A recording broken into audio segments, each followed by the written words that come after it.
Rands and Sense on the Midday Connection. Welcome to Rands and Sense. It is a Monday, therefore and of course, we're in the third month of the year, which means people should be well on their way to achieve my financial goals in terms of savings. And one of the let's save which has become very, very effective for us in the Zama Stokfela. Perhaps you've had a good experience, a bad experience, and we're going to give you more tips on how you can maximize on Stokfela. Joining us on this conversation is Uthanda Zani. So TP, come on, Jan. Hey, my brother, can't complain, my boy. How was your weekend?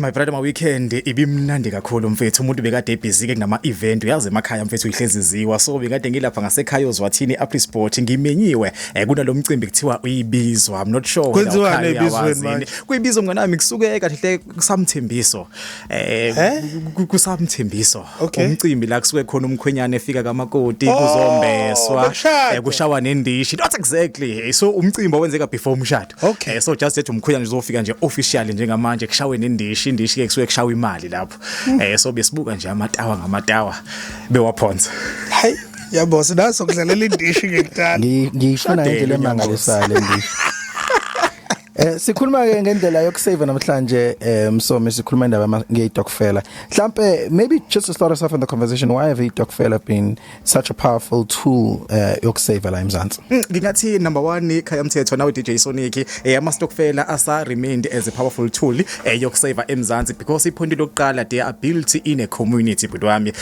so ke kuyiuhlelo lolo enikwazi ukuthi nilwenze nihlangene nisemphakathini lapho nisuke nokhona or else nabantu osuke obazi and it's also built in a trust and also a discipline so ke many people find it easy ukuthi ke be save if ke nihlangene as the group while as abanye abantu kuba difficult ukuthi usave umuntu as ihambela as an individual so ke sekube khona ke nezinye indlela ke zokusave kuhambisana namabhenki nolunye uhlobo kube khona la kusave khona as families kube khona la kusave khona for ama groceries ama school fees ama funeral even for big events ango December ama expenses so this is why ke ama Stokfela they still become a part of our financial culture as ke South Africa noma ke eMzansi so that is why asa remain as powerful.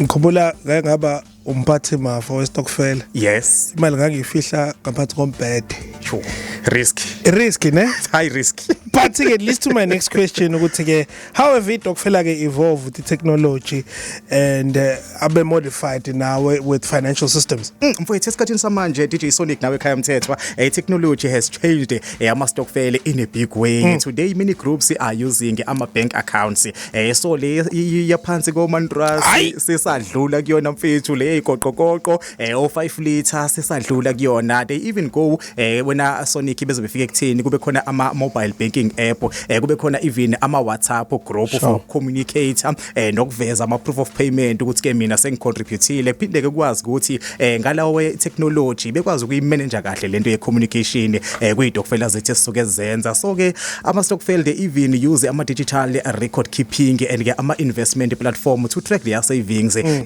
this has made ama Stokfels more transparent safer and easier to manage compared to the past so technology nje isidlale elikhulu iqhaza my brothers.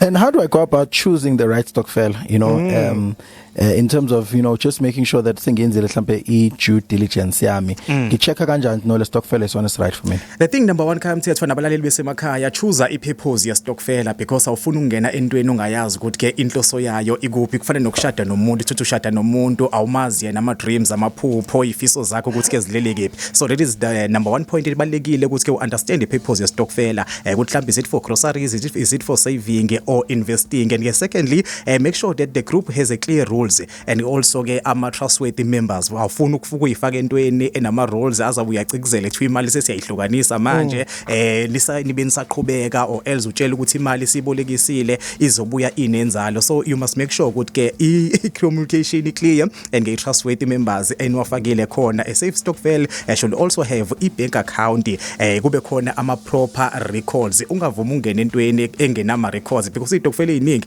abantu babajoinisa abantu bethi lento lesesiqale 3 years back noma 2 years back kukancane ethi umuntu asesiqaleni nawo istokfele so ke afuna ama record ukuthi ke lento ezinithi kade nayiqala kade niyenza iba successful show me the records, show me the proof ukuze ke nami ngikwazi ukujoina so izona izinto lezo ezibalekile if you want to choose istokfele esoba right kuwena. Ngiyayithanda le ndaba lokuthi yenze research ungasurprise kusuphakathi. Imagine Nyamboze udlala istokfela qiqiqi sekuthiwa no phela fanele ubolekise ngemali yakho uyabolekisa wena futhi obantu uyilande khona uzoba ne interest hayi uyangihlula ke nje mina ngithanda ukuthi ngibeke istokfela ngibeke imali phela unyaka izinto yami kuphelile angiboleka ngilanda imali angeke phela kusenani sihle kamnandi nomsomi right here ngaka CFM the sound of KZN oy financial advisor no salesman ake sithi Jobe uma sibuya we unpack further ngalo lo daba le istokfela.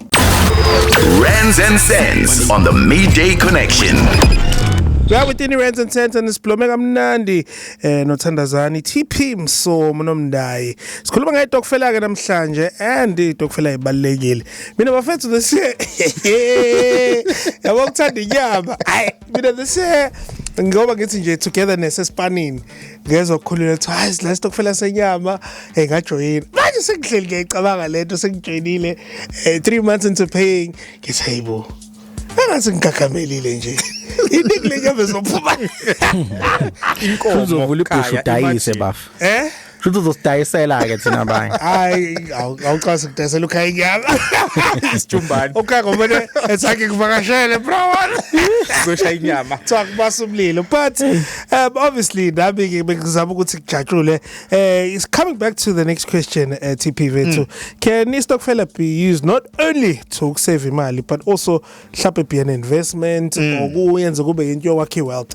Absolutely DJ Sonic. Many stokfels today are moving beyond just to save nje mfethu. Some groups investment abanye ba investor even kwi property as usho wena ukuthi lidlala istokfela seno senyama kade ngikutshela nami la ukuthi thina sineze imondo sinezokwakha khona ezamasudo khona ezamateko so abanye they invest kuma small businesses ethatha umuntu ufuna uqala ibusiness some they invest for uqala ifarming or even ke financial market mfethu when members combine for their money mfethu they can access some opportunities that might be difficult ukuthi ke uwa access as an individual as ke khai wena Sonic initiative le mali yena engicabanga ukuthenga ngayinkomo if wena usawedwa oshintshile but if senikwazi ukushintsha mhlawumbe nibe ba4 yazi leyo mali ningayithatha nigcine seniya kocela oxhaso nigcine ethi leyo nkomo anisayithengeli ukuthi nizoyihlaba senithengela ukuqala isibaya esizozala ezinye inkomo ngcine seniba neplaza so ke in between iyakwazi ukushintsha but ke ezingishilo ukuthi communication is very important so ke ungabuki iside ukutheni mina sengiqale ngayicommit kulento in between isangashintsha but ke depend ukutheni if no 5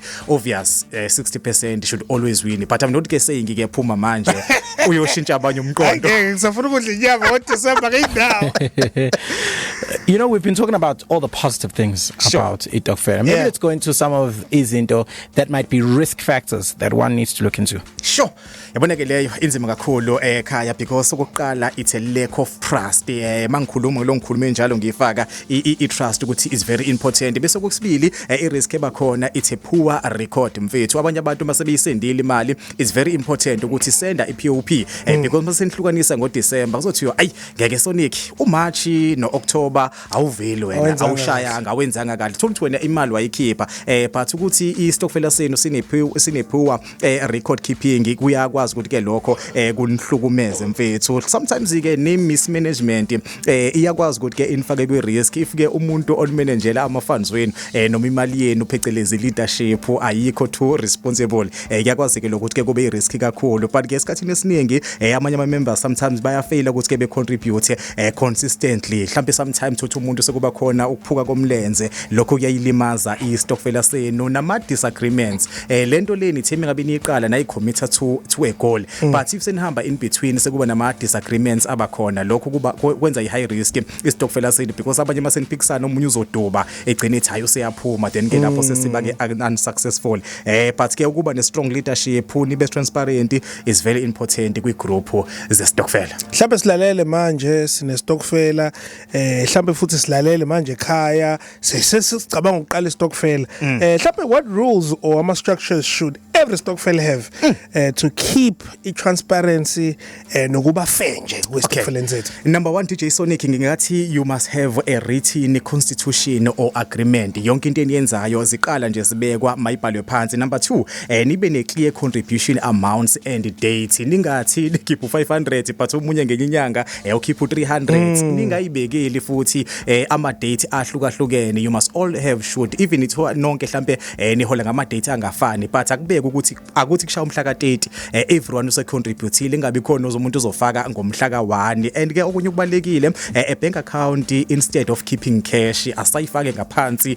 kwamantrasi hambani kuyovula ibank account ama bank amaningi asiyakwazi ukunisiza to open ibank account and also ke accurate financial records abalekile bese okunye kubaleke kakhulu ama regular meetings and reports they are very important. Yazi abantu abaningi ama meeting abawathandi but if usuyi committee lentweni yakho enemali involve abanye abantu you should include indaba yokuthi kumele nibe nama meeting ukuze nizo report ukuthi ke kusahamba kanjani are we all still in one page na bese ke at least 2 or 3 people overseeing the finances ningabeki umuntu oyi1 ukuthi uyena obhekeza izimali because eshaya ikhona kuyoba inkinga even nivule iaccount akuhamba abantu at least 2 or 3 even more than that it is more than welcome. And yeah challenge lento kuba umgcine mafa too much ukhaya fika faka imali bese zakwena eceleni sezoyiboleka athi awufethu usifakile nje cela ungiboleke then if uwiki uzovuma but if ni 3 nizokwazi ukuthi ke lento le nisotha out kanjani even ke usumvumelile kumuntu if nivumeni ba u3